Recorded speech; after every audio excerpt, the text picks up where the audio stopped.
നമസ്കാരം. ഇന്നത്തെ പ്രധാന വാർത്തകളും പ്രധാന തലക്കെട്ടുകളും എന്തൊക്കെയെന്ന് നോക്കാം ഇന്നത്തെ പത്രങ്ങളിലൂടെ. ആദ്യം തന്നെ ദീപികയാണ്. ദീപിക പത്രത്തിൽ വളരെ പ്രാധാന്യത്തോടെ ആദ്യം തന്നെ നൽകിയിരിക്കുന്ന വാർത്ത ഇസ്രയേലിൽ ഇറാന്റെ മിസൈൽ ആക്രമണം എന്ന തലക്കെട്ടോടെ ലെബനനിൽ ഇസ്രയേൽ കരയുദ്ധം ആരംഭിച്ചിരിക്കെ ഇസ്രയേലിൽ മിസൈൽ ആക്രമണം ഇറാൻ നടത്തി എന്ന വാർത്തയാണ് വളരെ വിശദമായി തന്നെ വളരെ പ്രാധാന്യത്തോടെ ദീപിക നൽകിയിരിക്കുന്നത്. തൊട്ടടുത്തായി സല്യൂട്ട് 56 വർഷമായി സൈന്യം തുടരുന്നു, ചരിത്രപരമായ തിരച്ചിൽ എന്ന തലക്കെട്ടോടെ ഇന്ത്യൻ സേനയുടെ ചരിത്രത്തിലെ ഏറ്റവും ദൈർഘ്യമേറിയ തിരച്ചിലിലാണ് കഴിഞ്ഞ ദിവസം മലയാളി സൈനികന്റേതടക്കം 4 മൃതദേഹാവശിഷ്ടങ്ങൾ കൂടി കണ്ടെത്തിയത് എന്ന വാർത്ത നൽകിയിട്ടുണ്ട്. തൊട്ടുതാഴെ മന്ത്രിസഭായോഗം നാളേക്ക് മാറ്റി എന്ന വാർത്തയും അതിനോടൊപ്പം ചേർന്നുള്ള 2 വാർത്തകൾ എന്ന് പറയുന്നത് കേരള എക്സ്പ്രസ് അപകടത്തിൽ നിന്ന് തലനാരിഴയ്ക്ക് രക്ഷപ്പെട്ടു എന്നതും ചൈനയിലെ പള്ളികളിൽ ക്രൂശിതന്റെ രൂപം മാറ്റി ഷീ ജിൻപിങ്ങിന്റെ ചിത്രം വയ്ക്കാൻ നിർദ്ദേശം നൽകിയതിനെ കുറിച്ചുള്ള വാർത്തയും നൽകിയിട്ടുണ്ട്. മറ്റു വാർത്തകളിലേക്ക് പോകുമ്പോൾ പൂരത്തിനിടെ RSS നേതാവ് വത്സൻ തില്ലങ്കേരിയുമായി CPM നേതാവ് കൂടിക്കാഴ്ച നടത്തിയെന്ന വെളിപ്പെടുത്തലുമായി CPI നേതാവ് എത്തിയതിനെ കുറിച്ചുള്ള വാർത്തയാണ് നൽകിയിരിക്കുന്നത്.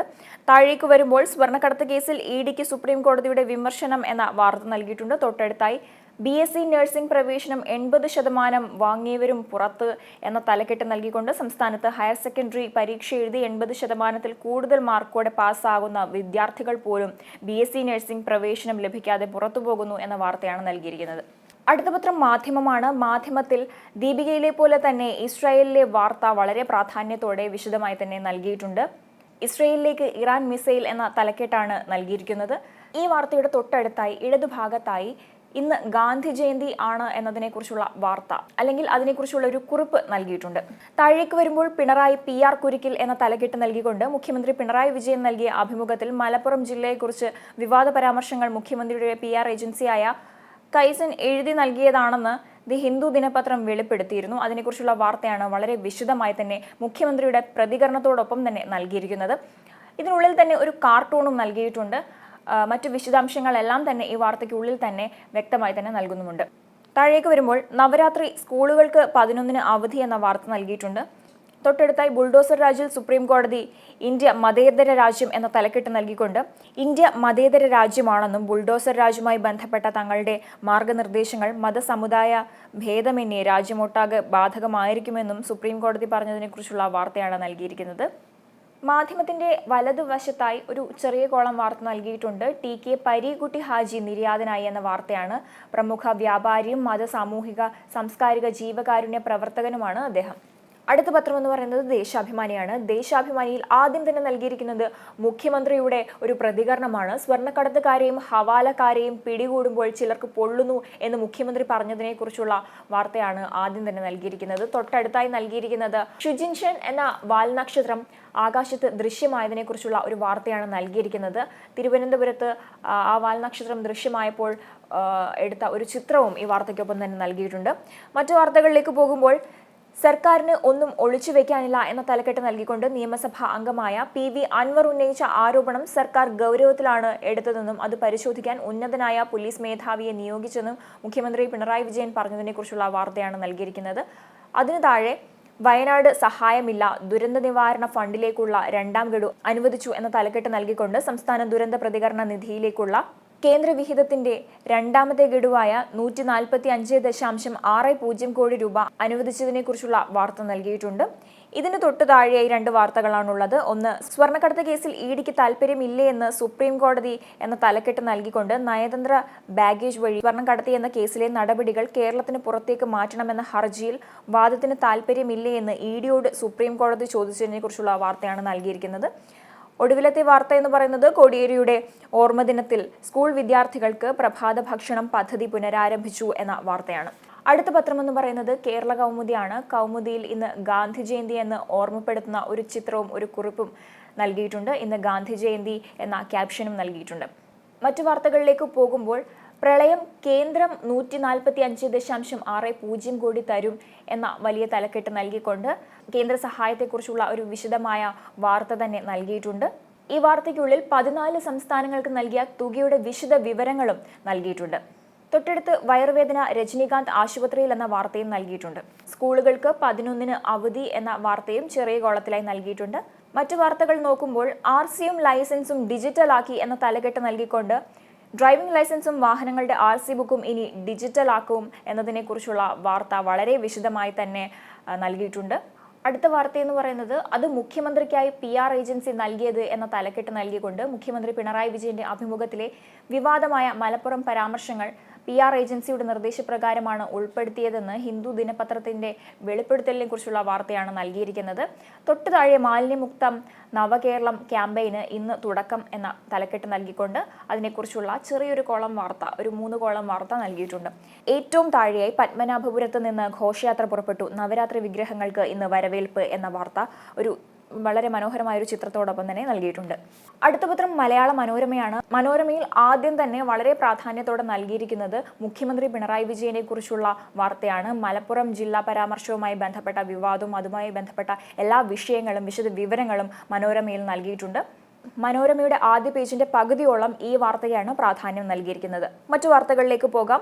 കശ്മീർ വോട്ട് ചെയ്തത് 60.27% പേർ എന്ന വാർത്ത നൽകിയിട്ടുണ്ട്. തൊട്ടു താഴെ 11-ന് അവധി ഉത്തരവായി എന്ന തലക്കെട്ടോടെ നവരാത്രി ആഘോഷങ്ങളുടെ ഭാഗമായി പൊതുവിദ്യാഭ്യാസ വകുപ്പിന് കീഴിലുള്ള എല്ലാ സർക്കാർ എയ്ഡഡ് അൺഎയ്ഡഡ് വിദ്യാഭ്യാസ സ്ഥാപനങ്ങൾക്കും 11-ന് അവധി പ്രഖ്യാപിച്ചിരിക്കുന്ന വാർത്ത മനോരമയിൽ നൽകിയിട്ടുണ്ട്. മിസൈൽ വർഷം ടെൽ അവീവിലും ജെറുസലേമിലും സ്ഫോടനം, ഇസ്രായേലിനെ ആക്രമിച്ച് ഇറാൻ എന്ന വാർത്ത വളരെ വിശദമായി തന്നെ മനോരമയിൽ കാണാം. ഈ വാർത്തയ്ക്കുള്ളിൽ തന്നെ വളരെ ദുഃഖകരമായ ഒരു ചിത്രവും നൽകിയിട്ടുണ്ട്. CPM സമ്മതിക്കുന്നു പാർട്ടിയിൽ വിഭാഗീയ തിരുത്തലുകൾ എന്ന തലക്കെട്ട് നൽകിക്കൊണ്ട് പാർട്ടിയിൽ വിഭാഗീയ തിരുത്തലുകൾ ഉണ്ടെന്ന് CPM റിപ്പോർട്ടിൽ വിമർശനം എന്ന വാർത്ത നൽകിയിട്ടുണ്ട്. അതിന്റെ വിശദാംശങ്ങളെല്ലാം പേജ് 8-ൽ വായിക്കാവുന്നതാണ്. ഏറ്റവും അവസാനത്തെ വാർത്തകളെന്ന് പറയുന്നത് ലെബനനിൽ കടന്ന് ഇസ്രായേൽ കമാൻഡോകൾ, അതിർത്തിയിൽ കൂട്ടപലായനം എന്ന വാർത്തയും അശ്വിൻ മേധം യശസ്സുയർത്തി 2.5 ടെസ്റ്റ് ജയം എന്ന തലക്കെട്ട് നൽകിക്കൊണ്ട് ഒരു സ്പോർട്സ് വാർത്തയും നൽകിയിട്ടുണ്ട്. അതിന്റെ വിശദ വിവരങ്ങൾ പേജ് 18-ൽ ഉണ്ട്. അടുത്ത പത്രം ജന്മഭൂമിയാണ്. ജന്മഭൂമിയിൽ ആദ്യം തന്നെ നൽകിയിരിക്കുന്നത് ഒരു വലിയ ചിത്രമാണ്. അത് ദേശീയ പ്രക്ഷോഭത്തിന്റെ ഭാഗമായി സംഘടിപ്പിച്ച് രാജ്ഭവൻ മാർച്ച് BMS ദേശീയ നിർവാഹക സമിതി അംഗം ഉണ്ണികൃഷ്ണൻ ഉണ്ണിത്താൻ ഉദ്ഘാടനം ചെയ്യുന്ന വാർത്തയാണ്. അതിൻ്റെ വിശദമായ വാർത്ത നൽകിയിരിക്കുന്നത് പേജ് 5-ലാണ്. തൊട്ടടുത്തായി നവരാത്രി ദിവസത്തിലെ അവധിയെക്കുറിച്ചുള്ള വാർത്തയും നൽകിയിട്ടുണ്ട്. താഴേക്ക് വരുമ്പോൾ പ്രളയം കേരളത്തിന് കേന്ദ്രം 145.60 കോടി അനുവദിച്ചു എന്ന വാർത്ത നൽകിയിട്ടുണ്ട്. മറ്റു വാർത്തകൾ നോക്കുകയാണെങ്കിൽ സ്വർണ്ണക്കടത്ത് രാജ്യവിരുദ്ധ പ്രവർത്തനം മുഖ്യമന്ത്രി എന്തുകൊണ്ട് നടപടിയെടുത്തില്ല ഗവർണർ എന്ന തലക്കെട്ട് നൽകിക്കൊണ്ട് മലപ്പുറത്ത് വൻ സ്വർണ്ണക്കടത്തും രാജ്യവിരുദ്ധ പ്രവർത്തനങ്ങളും നടന്നിട്ടുണ്ടെങ്കിൽ എന്തുകൊണ്ട് മുഖ്യമന്ത്രി നടപടിയെടുത്തില്ല എന്ന് ഗവർണർ ആരിഫ് മുഹമ്മദ് ഖാൻ പിണറായി വിജയനോട് ചോദിച്ചതിനെ കുറിച്ചുള്ള വിശദമായ വാർത്തയാണ് നൽകിയിരിക്കുന്നത്. Arathi Sarin medical service director general എന്ന വാർത്തയും ജമ്മു കശ്മീർ 3-ാം ഘട്ടത്തിൽ 65.65% എന്ന വാർത്തയും നൽകിയിട്ടുണ്ട്. ജന്മഭൂമിയിലും ഇന്ന് ഗാന്ധി ജയന്തിയാണ് എന്ന വാർത്ത നൽകിയിട്ടുണ്ട്. ദശാബ്ദ നിറവിൽ വൃത്തിയുള്ള ഭാരതം എന്ന തലക്കെട്ട് നൽകിക്കൊണ്ട് സ്വച്ഛ് ഭാരത് മിഷന് 10 വയസ്സ് എന്ന വാർത്ത നൽകിയിട്ടുണ്ട്. മറ്റു വാർത്തകൾ എന്തൊക്കെയെന്ന് നോക്കാം. പ്രിന്റിങ്ങിന് പണമില്ല, ലൈസൻസും RCയും ഡിജിറ്റലാക്കി എന്ന വാർത്ത നൽകിയിട്ടുണ്ട്. തകർന്ന റോഡുകൾ നന്നാക്കാത്തത് എന്തുകൊണ്ട്, സർക്കാരിനെ കുടഞ്ഞ് ഹൈക്കോടതി എന്ന വാർത്തയും ഹിസ്ബുള്ളക്കെതിരെ ഇസ്രായേൽ കരയുദ്ധം തുടങ്ങി എന്ന വാർത്തയും നൽകിയിട്ടുണ്ട്. ഏറ്റവും ഒടുവിലായി തമിഴ്നാട്ടിൽ പഥസഞ്ചലനത്തിന് ഹൈക്കോടതി അനുമതി എന്ന വാർത്തയും നൽകിയിട്ടുണ്ട്. ഏറ്റവും അവസാനത്തെ പത്രം മാതൃഭൂമിയാണ്. മാതൃഭൂമിയിൽ ഇന്ന് ഗാന്ധി ജയന്തിയാണ് എന്ന് ഓർമ്മിപ്പിക്കുന്ന ഒരു കുറിപ്പും അതോടൊപ്പം തന്നെ ഗാന്ധിജിയുടെ ഒരു ചിത്രവും നൽകിയിട്ടുണ്ട്. മറ്റു വാർത്തകൾ എന്ന് പറയുന്നത് പശ്ചിമേഷ്യ യുദ്ധഭീതിയിൽ എന്ന തലക്കെട്ട് നൽകിക്കൊണ്ട് അതിനെക്കുറിച്ചുള്ള വിശദമായ വാർത്ത വളരെ പ്രാധാന്യത്തോടെ നൽകിയിട്ടുണ്ട്. എന്നാൽ അതിലും പ്രാധാന്യത്തോടെ മാതൃഭൂമി നൽകിയിരിക്കുന്ന വാർത്ത PR ചതിച്ചു, മുഖ്യമന്ത്രിയുടെ അഭിമുഖത്തിൽ മലപ്പുറത്തെ പറ്റി പറഞ്ഞ ഭാഗം വിവാദമായി എന്ന തലക്കെട്ട് നൽകിക്കൊണ്ട് ആ വാർത്തയെക്കുറിച്ചുള്ള വിശദമായ വിവരങ്ങൾ കാർട്ടൂണുകൾ ഉൾപ്പെടെ നൽകിക്കൊണ്ട് മാതൃഭൂമിയിൽ കാണാം. മറ്റു വാർത്തകൾ എന്ന് പറയുന്നത് ജമ്മു കശ്മീരിൽ പോളിംഗ് 65.46%. RCC ലൈസൻസ് ആവശ്യപ്പെട്ടാൽ മാത്രം കാർഡ് എന്ന വാർത്ത നൽകിയിട്ടുണ്ട്. നവരാത്രി ദിനത്തിൽ സ്കൂളുകൾക്ക് അവധി എന്ന വാർത്തയും നൽകിയിട്ടുണ്ട്. സ്വർണ്ണക്കടത്ത് കേസ് EDക്ക് താൽപ്പര്യമില്ലേ സുപ്രീം കോടതി എന്ന തലക്കെട്ട് നൽകിക്കൊണ്ട് സ്വർണ്ണക്കടത്ത് കേസിന്റെ വിചാരണ കേരളത്തിന് പുറത്തേക്ക് മാറ്റണമെന്നാവശ്യപ്പെടുന്ന തങ്ങളുടെ ഹർജിയിലെ വാദം മാറ്റിവെക്കണമെന്നാവശ്യപ്പെട്ട EDയെ വിമർശിക്കുന്ന സുപ്രീം കോടതിയെക്കുറിച്ചുള്ള വാർത്തയാണ് നൽകിയിരിക്കുന്നത്. ഒപ്പം പ്രളയക്കെടുതി കേരളത്തിന് 145.6 കോടി എന്ന വാർത്ത നൽകിയിട്ടുണ്ട്. തൊട്ടടുത്തായി മാലിന്യമുക്ത നവകേരളം ജനകീയ യജ്ഞത്തിന് ഇന്ന് തുടക്കം എന്ന വാർത്ത നൽകിയിട്ടുണ്ട്. മറ്റു വാർത്തകൾ നോക്കുകയാണെങ്കിൽ വിവരം നൽകാൻ കാലതാമസം, സാമൂഹിക മാധ്യമങ്ങൾ വിശദീകരിക്കണം എന്ന തലക്കെട്ട് നൽകിക്കൊണ്ട് അന്വേഷണ ഏജൻസികൾ വിവരം തേടിയാൽ സ്വീകരിക്കുന്ന നടപടിക്രമങ്ങൾ വ്യക്തമാക്കാൻ മെറ്റയും ഗൂഗിളും ഉൾപ്പെടെ സാമൂഹിക മാധ്യമ കമ്പനികളോട് ഡൽഹി ഹൈക്കോടതി എന്ന വാർത്ത നൽകിയിട്ടുണ്ട്. ഒപ്പം സിദ്ദിഖ് അഭിഭാഷകനെ കാണാനെത്തി എന്ന വാർത്തയും നൽകിയിട്ടുണ്ട്. ഏറ്റവും ഒടുവിലായി നടൻ ഗോവിന്ദയ്ക്ക് കഴിഞ്ഞ ദിവസം വെടിയേറ്റിരുന്നു. അതിനെക്കുറിച്ചുള്ള ഒരു ചെറിയ കോളം വാർത്തയും മാതൃഭൂമിയിൽ കാണാം. ഇത്രയുമൊക്കെയാണ് ഇന്നത്തെ പ്രധാന വാർത്തകളും പ്രധാന തലക്കെട്ടുകളും. അടുത്ത ദിവസം വീണ്ടും പ്രധാന വാർത്തകളുമായി കാണാം. നമസ്കാരം.